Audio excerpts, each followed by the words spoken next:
नमस्कार, सेवापाटी समाचारमा हार्दिक स्वागत छ। आज दिनभरिका घटनाका साथ यहाँहरूमाझ उपस्थित भइसकेको छु। सुरु गरौँ आज दिनभरिका समाचारका शीर्षकहरूबाट। राष्ट्रिय सभाबाट राष्ट्रिय विधि विज्ञान प्रयोगशाला विधेयक पारित। बैतडी बस दुर्घटना, घाइतेको उपचार खर्च सरकारले बेहोर्ने। पर्नीको राजमार्ग धुलीखेल खावा सडक खण्ड विस्तार कार्य तीव्र।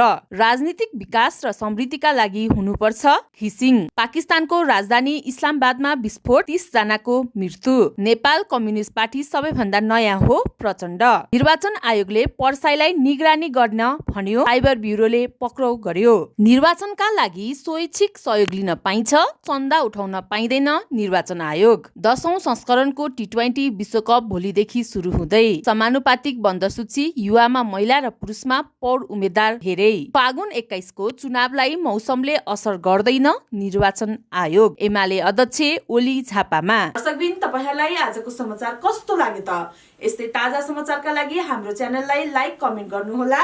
धन्यवाद।